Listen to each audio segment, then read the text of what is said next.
কি হচ্ছেটা কি এখানে? সিঁড়ি দিয়ে দপদপিয়ে উপরে উঠতে উঠতে আমার বাবা চিৎকার করে উঠলেন। পরক্ষণে বাবা আর আমার সৎ মা ঝড়ের বেগে ঘরের ভেতর ঢুকে পড়লেন। ঘরের ওইটুকু ছোট জায়গায় তারা দুজনে যেভাবে আমার দিকে এগিয়ে আসছিলেন, আমি ভয়ে পেছনে সরে যাওয়ার চেষ্টা করলাম। যারা হ্যাঁচকা টানে আমার হাতটা ধরে আমাকে ঘুরিয়ে দিল, যাতে ঘাড়ের কামড়ের দাগটা আলোতে পরিষ্কার দেখা যায়।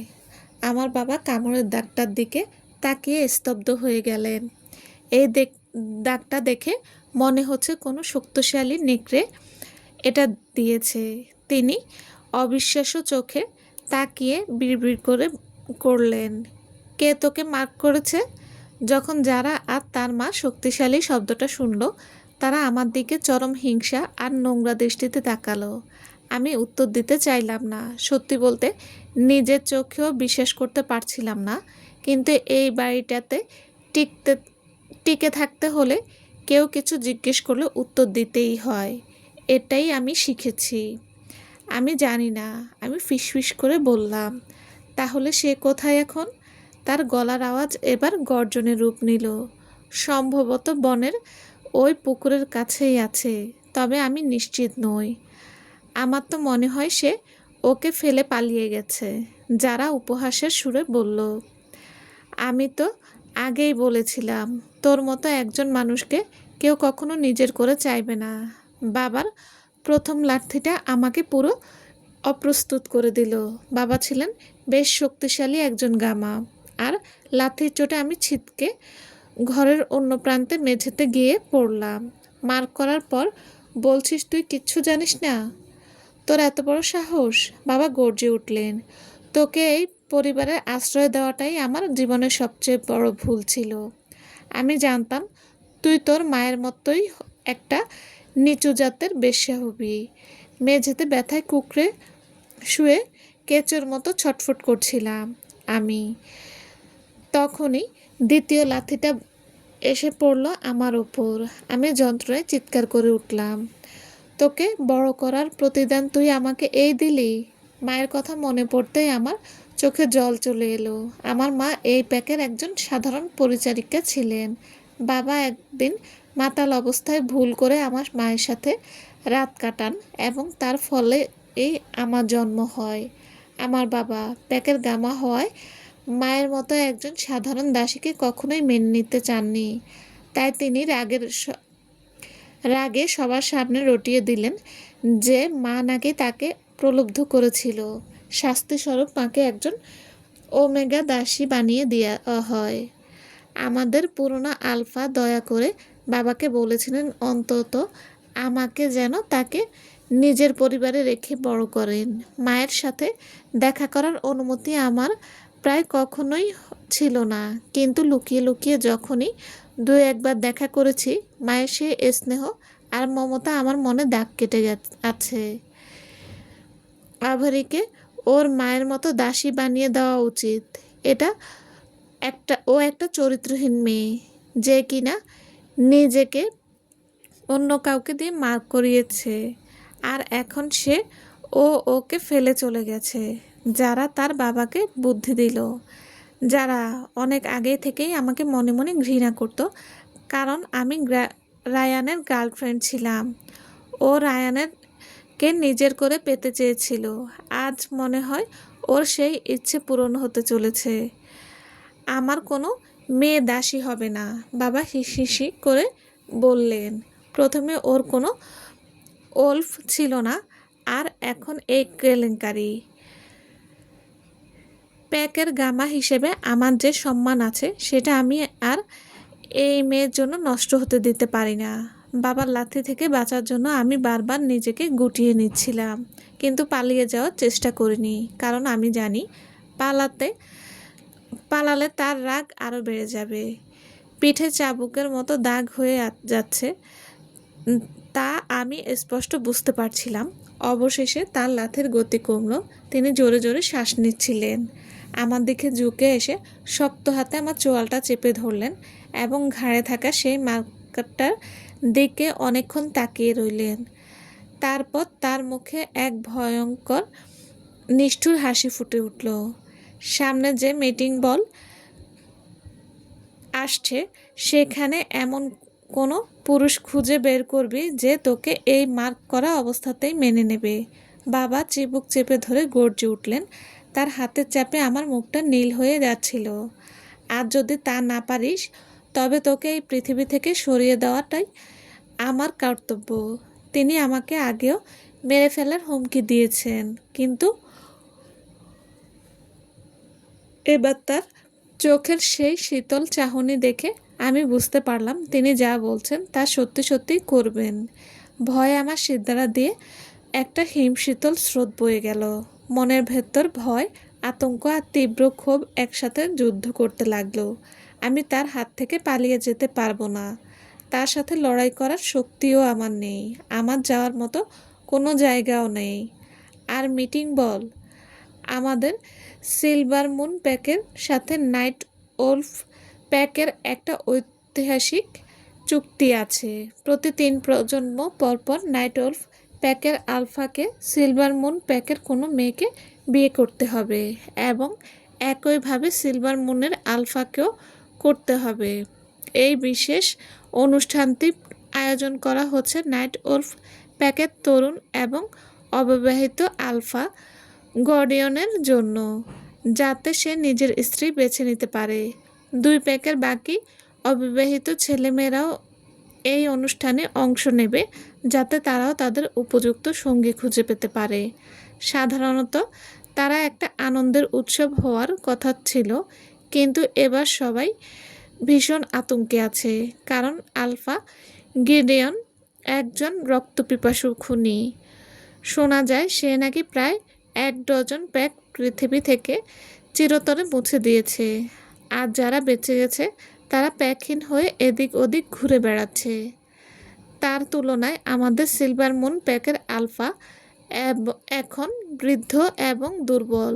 আমি নিশ্চিত ওর মতো একটা শক্তিশালী আর নিষ্ঠুর প্যাকের কেউ আমার মতো একটা মেয়েকে চাইবে না যার কোনো ওল্ফ জাগ্রত হয়নি এবং যে ইতিমধ্যে অন্য কারো দ্বারা মার্কড। হয় তুই কোনো বর খুঁজে এই বাড়ি থেকে বিদায় হবি, না হয় লাশ হয়ে খাটিয়ায় চড়ে বের হবি।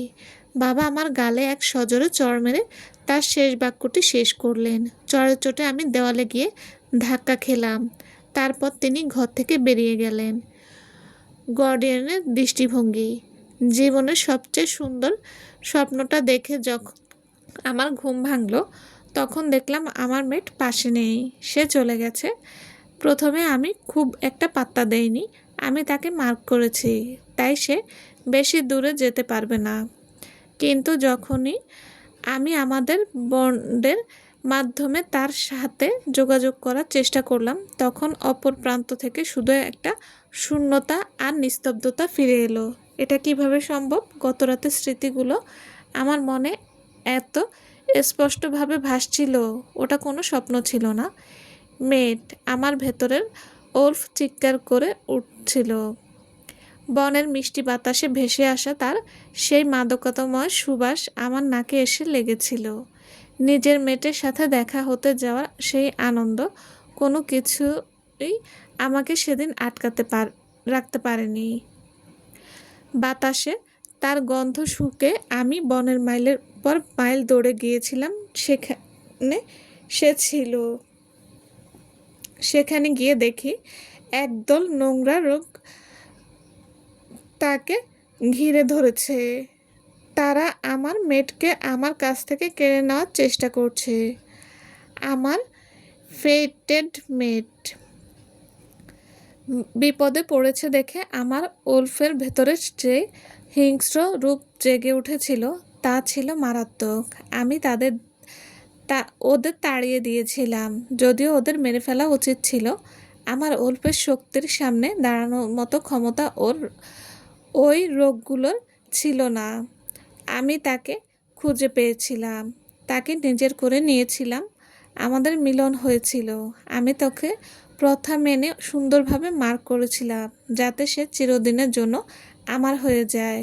আমি যখন তার ঘাড়ে আমার দাঁত বসিয়েছিলাম, তখন আমার ওল্ফ শরীর থেকে এমন এক ফেরোমন নিষ্কৃত করেছিল যাতে সে কোনো ব্যথা অনুভব না করতে পারে।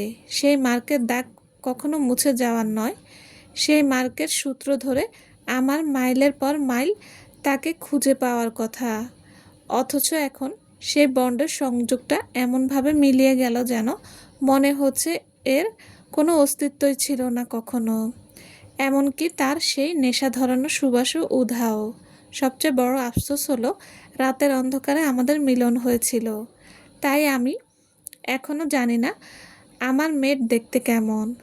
আমার ওলফ মনের ভেতর অস্থির হয়ে পায়চারি করছে। সে ভীষণ চিন্তিত ও ব্যাকুল। আমি বেশ কিছুক্ষণ সেই এলাকার আবার খোঁজ করলাম। তারপর নিজের প্রাসাদে ফিরে এসে আমার বেটা টেগানকে অবিলম্বে আমার অফিসে ডেকে পাঠালাম। আমি তাকে পুরো বিষয়টা বুঝিয়ে বললাম এবং সেই মার্কড মেটকে খুঁজে বের করার নির্দেশ দিলাম। টেগান এটা শুনে বেশ অবাক হলো যে আমি গতরাতে কাউকে মার্ক করেছি। সে গলা পরিষ্কার করে বলল, যদি আপনি তাকে খুঁজে পান তবে কি করবেন? সিলভার মুন প্যাকের সাথে এই মিটিং বলের ঐতিহ্য তো ভাঙা যাবে না। সে যে সত্যি কথা বলছে সেটা জানা সত্ত্বেও তার কথাগুলো আমার কানে বিষের মতো ঠেকল। আমি এমন কোনো মেয়েকে বেছে নেব যে কেবল আমার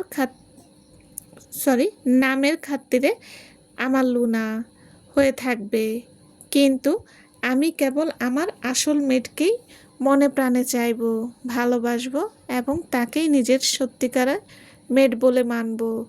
কোনো মেয়ে নিজে থেকে এগিয়ে আসার আগে আমি এই বিষয়টা সবার সামনে পরিষ্কার করে দেব।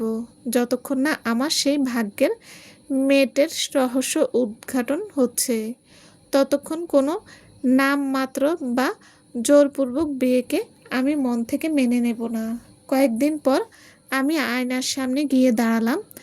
কাঁধ আর ঘাড়ের মিলনস্থল থেকে আমার নাইট ড্রেসটা একটু টেনে সরালাম। আমার কামড়ের দাগটা ইতিমধ্যে পুরোপুরি শুকিয়ে গেছে। এত দ্রুত ক্ষত সেরে যাওয়াটা সত্যিই অবিশ্বাস্য। আমি অবাক হয়ে আমার সেই মসৃণ চামড়াটা হাত দিয়ে ছুঁয়ে দেখলাম। পূর্ণিমার রাতে আমার সাথে যা ঘটেছিল তার কোনো বাহ্যিক চিহ্নই আর অবশিষ্ট নেই। আমি জানতাম দাগটা এখনো সেখানেই আছে, কিন্তু তা চামড়ার ভেতরে সিল হয়ে গেছে এবং অন্যদের চোখে তা সম্পূর্ণ অদৃশ্য। আমি যদি কোনোভাবে যোগাযোগ করে সেই পুরুষটিকে খুঁজে পেতাম যে আমাকে নিজের করে নিয়েছিল, কিন্তু যেহেতু আমার ভেতরের ওলফ এখনও সুপ্ত, তাই বন্ড বা আত্মিক বন্ধনের মাধ্যমে আমি আমার মেয়েকে অনুভব করতে পারছি না। তাকে খুঁজে পাওয়া বা তার সাথে যোগাযোগ করার কোনো উপায়ই আমার জানা নেই। এমনকি সে দেখতে কেমন তাও আমি জানি না।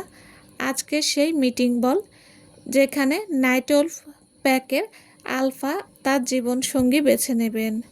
আজকের দিনটা শেষ হওয়ার আগেই আমাকে এমন কাউকে খুঁজে পেতে হবে যে আমাকে মেনে নেবে। তা না হলে নিজের সম্মান বাঁচাতে আমার বাবা আমাকে মেরেই ফেলবেন। কাজটা আমার কাছে সম্পূর্ণ অসম্ভব বলে মনে হচ্ছিল।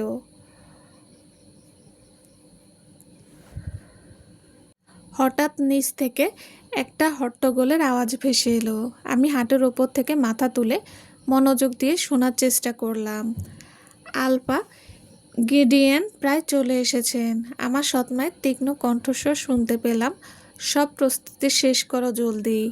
যারার গলাটা বেশ টান টান এবং আতঙ্কিত শোনালো।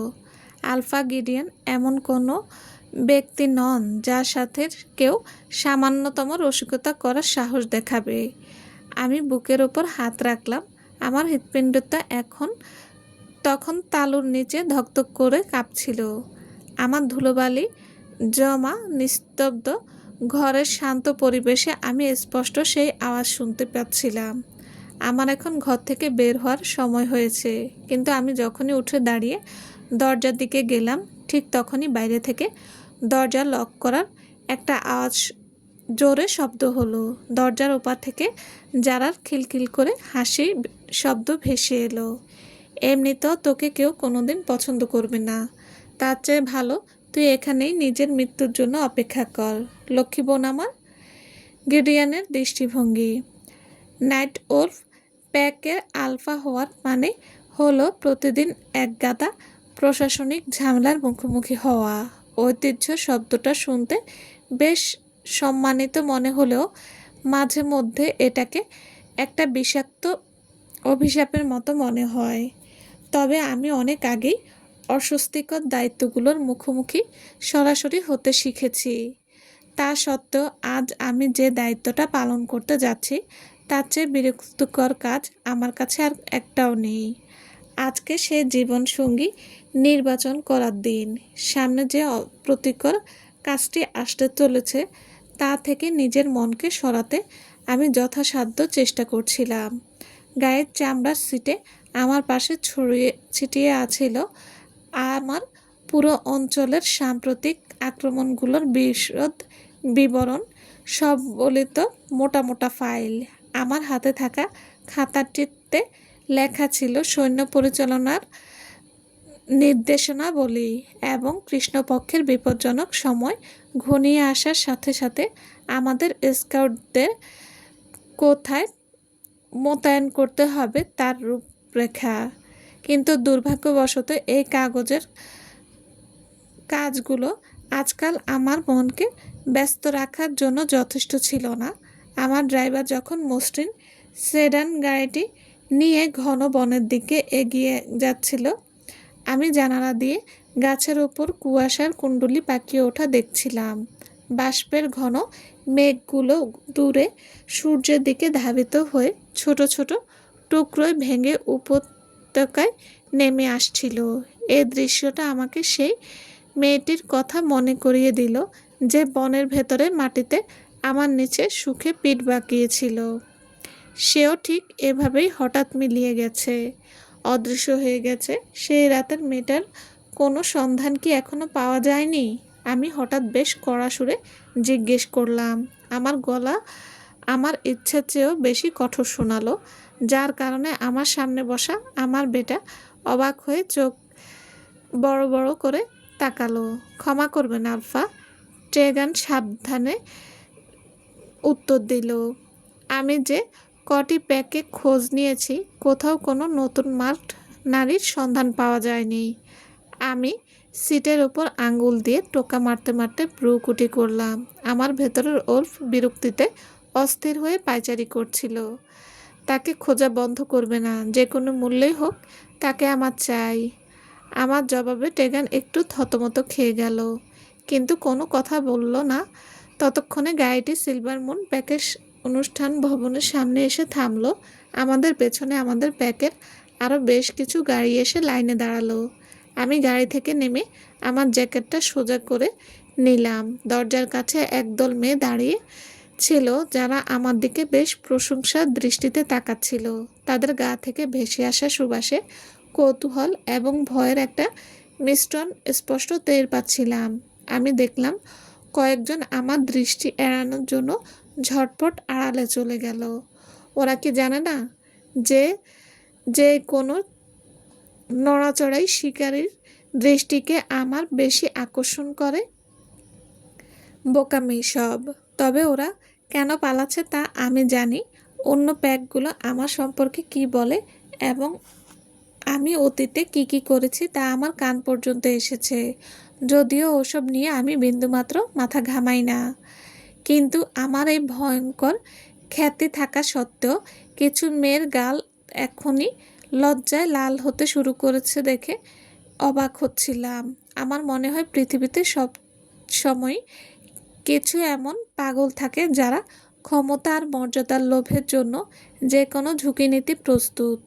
তাদের দিকে আর কোনো মনোযোগ না দিয়ে আমি সোজা এগিয়ে গেলাম যেখানে সিলভার মুনের বৃদ্ধ আলফা অপেক্ষা করছিলেন।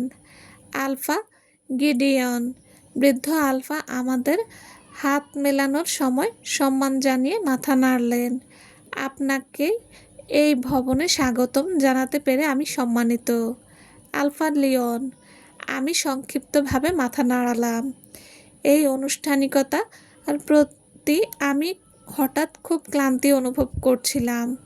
আমি জানতে পারলাম যে কয়েক রাত আগে এখানে রোগদের একটা অনুপ্রবেশ ঘটেছিল।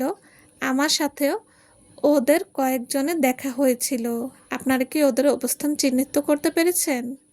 মনে হচ্ছে ওরা আপনাদের সীমানার কাছাকাছি কোথাও থেকে সংঘটিত হচ্ছে। বৃদ্ধের মুখটা কেমন যেন দূরবর্তী এবং সতর্ক দেখালো। ও আচ্ছা, দেখি। আলফা লিওন তার ঝাপসা চোখের ঘরের চারদিকে এমনভাবে তাকালেন যেন উত্তরগুলো দূরের দেওয়ালে লেখা আছে। না, আমরা এখনো ওদের অবস্থান বের করতে পারিনি। আমাদের আসলে অন্য কিছু জরুরি বিষয়ে মনোযোগ দিতে হয়েছিল। তার কথার ধরনে দেখে আমার স্পষ্ট মনে হলো যে রোগদের সমস্যাটা তার মনোযোগের ধারের কাছেও ছিল না। প্রধান ফোকাস হওয়া তো দূরের কথা, ভেতর থেকে আমার বিরক্তিটা অগ্নিগিরির মতো ফেটে পড়তে চাইল। তাহলে আমি আপনাকে পরামর্শ দিব ওটার উপর মনোযোগ দিন, আমি দাঁত কিরমির করে বললাম। এবং এমন কোনো ঝামেলা পাকাবেন না যা পরে আমাকে এসে পরিষ্কার করতে হয়। পুরো অনুষ্ঠান ভবন জুড়ে এক পিনপতন নীরবতা নেমে এলো। পাশে দাঁড়িয়ে থাকা টেগানের ঠোঁটজোড়া একটু কেঁপে উঠতে দেখলাম। সে হয়তো মনে মনে হাসছিল। সে ভালো করে জানে আমি কতটা রাগ চেপে রেখেছি। আলফা লিওন ভাগ্যিস কেবল আমার রাগের একটা সামান্য আভাস পেয়েছেন। যদিও এর ফলে তার প্যাকের সামনে তার সম্মান ক্ষুণ্ণ হয়েছে, কিন্তু তার জন্য দুঃখ প্রকাশ করার মতো মানসিকতা আমার ছিল না। যদি তার প্যাকের লোকজন ঠিকঠাক পাহারা দিত, তবে বনের মধ্যে আমার মেয়েটকে আক্রমণের মুখে পড়তে হতো না। আমার ওলফ হয়তো এতটা ক্ষিপ্ত হতো না। আর তাকে শান্ত করার জন্য বনের মধ্যে মেয়েটিকে আমার মার করতে হতো না। আমার ওলফ যদি একটু ধৈর্য ধরে তাকে আমার প্যাক হাউসে নিয়ে আসার সময় দিত, তবে পরদিন সকালে আমি তাকে ওভাবে পালিয়ে যেতে দিতাম না। অস্বস্তিকর মুহূর্ত কেটে গেল এবং আনুষ্ঠানিকতা আবার শুরু হলো। কিন্তু আমার মন সেখানে ছিল না। আমি যান্ত্রিকভাবে শুভেচ্ছার আতিথেয়তার প্রথাগুলো পার করছিলাম। আমার মন পড়েছিল বহু মাইল দূরে। যত তাড়াতাড়ি আমি এখান থেকে বের হতে পারবো, তত তাড়াতাড়ি তার সন্ধান আবার নামতে পারবো। সিলভার মুন প্যাকের যোগ্য মেয়েদের এক অন্তহীন প্যারেডের মাঝে ভিড়ের মধ্যে থেকে একজন লোক আমার দিকে এগিয়ে এলেন। আমি কোহেন, এই প্যাকের গামা। আলফা গিডিয়ন, তিনি বললেন। এই মিটিং বললে এর আয়োজনের দায়িত্বে আমি ছিলাম। আমাদের সর্বোচ্চ পদমর্যাদার পরিবারের সব মেয়েদের আপনি দেখছেন। এখন পর্যন্ত কোন কোন মেয়েকে আপনার সবচেয়ে বেশি পছন্দ হয়েছে? ঘরের সবাই একদম শান্ত হয়ে গেল। ভিড়ের মধ্যে থেকে প্রত্যাশা, ভয় আর কৌতূহলের এক তীব্র অনুভূতি আমি টের পাচ্ছিলাম। আমি ঘরের সব মেয়ের দিকে একবার চোখ বুলিয়ে হাত দুটি বুকের উপর আড়াআড়ি করে বাঁধলাম। কারোর মধ্যে কোনো বিশেষ তফাৎ নেই। আমি সত্যি পরোয়া করি না। যে কোনো একজন হলেই চলবে। তবে কোনো মেয়ে নিজে থেকে এগিয়ে আসার আগে আপনাদের একটা কথা জেনে রাখা দরকার। আমি একটু থামলাম। আজ আমি যাকে বেছে নেব তাকে আমি কখনোই মার্ক করব না। সে মানসিক প্রস্তুতি নিয়েই এগোবেন। কিন্তু আমাদের ঐতিহ্য, আলফা লিওন ইতস্তত করে বললেন, ঐতিহ্য আমাকে কেবল বিয়ে করতে বাধ্য করে, কাউকে মার্ক করতে নয়।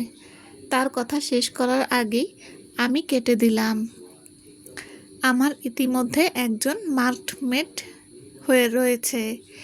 এবার পুরো ঘর জুড়ে এক আতঙ্ক এবং সতর্ক দৃষ্টিভঙ্গির হাওয়া বয়ে গেল। আমি বুঝতে পারলাম একজন নিষ্ঠুর আলফার দ্বারা এই শর্তে কেউ নির্বাচিত হতে চায় না, যেখানে ভবিষ্যতে একজন আসল মেটের সাথে প্রতিযোগিতায় নামতে হবে। আমি মনে মনে খুশি হলাম কেউ নিজে থেকে এগিয়ে না আসলেই ভালো। তাই যে কোনো একজন হলেই চলবে। আমি একটু আগে কথা বলা সেই গামার দিকে ঘুরলাম। আপনার মেয়ে হলে কেমন হয়? ওহ, সে তো ইতিমধ্যে রায়ানের মেট। তাই গামা কোহেন স্পষ্ট আতঙ্কিত হয়ে তোতলামি করতে লাগলেন। বাবা, তুমি এভিরের কথা কিভাবে ভুলে গেলে? মেয়েদের মধ্যে থেকে একজন সামনে এগিয়ে এলো এবং আমার দিকে ঘুরলো। আলফা, গিডিয়ন, আমি যারা, এই প্যাকের গামার মেয়ে। আমার বাবাকে ক্ষমা করবেন, তিনি উল্লেখ করতে ভুলে গেছেন যে আমার একটা বোন আছে। সে আপনাকে ভীষণ শ্রদ্ধা করে, কিন্তু ইদানিং তার শরীরটা একটু খারাপ থাকায় সে এখানে আসতে পারেনি। আপনি কি তার সাথে দেখা করতে চান? সে বলতে থাকলো, কিন্তু তার হাসির আড়ালে এমন কিছু একটা ছিল যা দেখে আমার মনে হলো সে কোনো এক নিষ্ঠুর ষড়যন্ত্রের জাল বুনছে।